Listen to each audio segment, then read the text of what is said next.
All right, today we're talking about feudalism. But forget what you might have learned in a textbook. This wasn't some grand, brilliant idea. It was born from pure desperation. It wasn't really a political system. It was a survival strategy for a world that had gone completely off the rails. So let me start by asking you a question. And I mean, really think about it. What would you trade for your safety? For the safety of the people you love? Would you give up your freedom?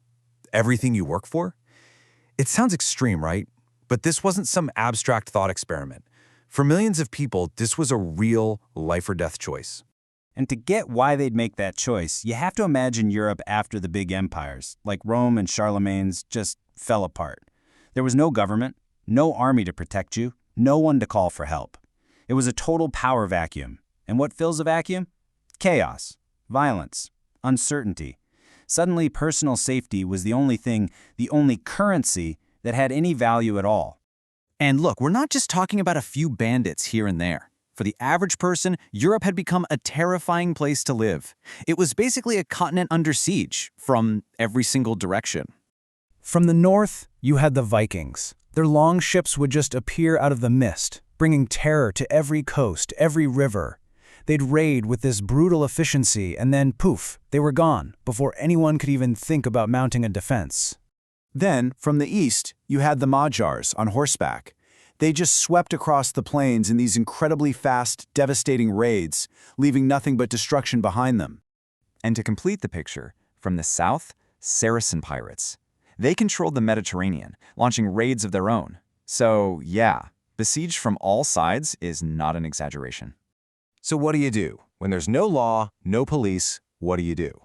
You find the biggest, toughest guy around. You know, the one with the stone walls and a bunch of guys with swords. And you make a deal. And that right there is the heart of feudalism. It's basically a protection racket that over time turned into a system of government. You work for the boss, you give him your stuff, and his guys make sure the raiders don't burn down your house. And what started as this simple, desperate deal, well, it started to get organized. It hardened into this really rigid social structure, a huge pyramid of power and duty that decided your entire life from the moment you were born to the day you died. So, let's break down how this pyramid was built. At the very, very top, you've got the king. In theory, he owns all the land. But a king can't run an entire country by himself, right? So he gives out huge chunks of land, they called them fiefs, to his most powerful nobles and lords. In return, those nobles owe him soldiers for his army and, of course, taxes. Okay, so then the nobles take their huge chunks of land and carve them up, giving smaller pieces to knights. The deal? The knights have to show up and fight for them. And then, at the very bottom, the massive base of the whole pyramid, you have the peasants and serfs. What's their job? They work the land for everybody else. And what do they get in return? A place to live and, the most important thing, protection. And the scale of this thing, it's just staggering. I mean, just look at these numbers. 90%. 90% of the population were peasants and serfs. Think about that. The whole world of castles, of knights in shining armor, of noble courts, all of it was built on the backs of and fed by this enormous group of people at the bottom. Now, it's really important to get this next part right. A serf was not the same thing as a slave. A slave was considered property. You could be bought, you could be sold, sent anywhere. But a serf was tied to the land. You couldn't be sold away from your farm. You were basically part of the real estate. It's a fine line, for sure, but it's a really important one.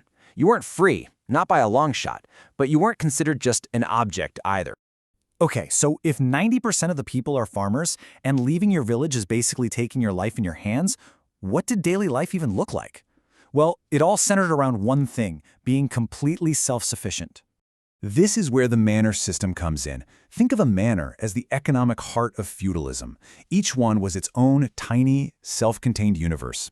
You had the lord's house, a church, a mill to grind grain, and all the fields you needed to feed everyone. The roads were just too dangerous, and money was super rare, so there wasn't much trade. This meant that for most people, their entire world was the manor. If you were born there, chances are you would live your whole life and die there, probably never having traveled more than 10 miles from home. So you have to wonder, how did a system that was so unequal last for centuries? The answer is a really powerful idea. It was the belief that God himself had organized society into three groups. You had those who fight, that's the nobility, those who pray, the clergy, and those who work, pretty much everyone else, the peasantry. And this wasn't just a social structure. It was seen as divine will. To challenge your place wasn't just rocking the boat, it was questioning God's grand plan. So the idea of climbing the social ladder, it was basically unthinkable. So you have this system, built on land, loyalty, and God's will. It seems like it would last forever, right? Unbreakable. But of course, nothing lasts forever. And two things were about to come along that would just shatter the foundations of this entire world. The first blow, you couldn't even see it. The Black Death. It was an unimaginable tragedy, wiping out huge numbers of people across Europe. But it had this bizarre, unintended side effect. All of a sudden, there weren't enough workers to go around. For the first time ever, those who work actually had some power. They had leverage. The survivors could start demanding actual wages, better treatment, even their freedom. The whole pyramid started to crack, right from the very bottom. And the second blow, it came from technology. See, for centuries, the knight in full plate armor on a war horse, he was the medieval tank, basically unstoppable. But then came the longbow. Suddenly, at battles like Agincourt, you had these peasant archers proving that a regular guy with a pointed stick could kill a rich nobleman from 2 football fields away. And once the knight isn't the ultimate weapon on the battlefield anymore, well, his whole special place in society starts to look a little shaky. So, as this old feudal world was weakening, a new one was starting to grow. Trade was coming back, and that meant towns and cities were booming. And these places became like magnets for serfs who wanted out. They wanted a new life.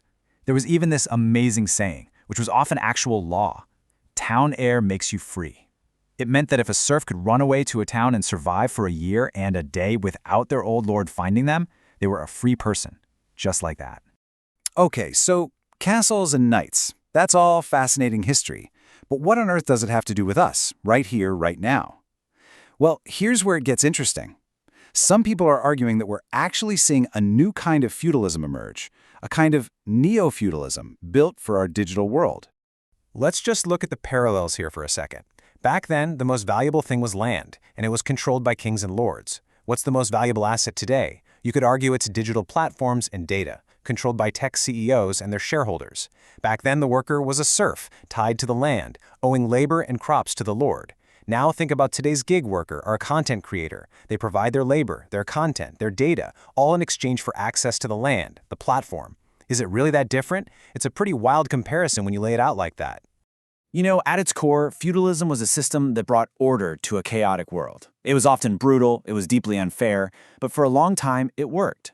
So as we live our lives in this world, where just a handful of massive companies have so much power over our data, how we talk to each other, even how we make a living, we really have to ask ourselves this question. Do we ever really get rid of feudalism? Or do we just swap stone castles for glass skyscrapers and our land for a terms of service agreement? It's definitely something to chew on the next time you click that little I agree box.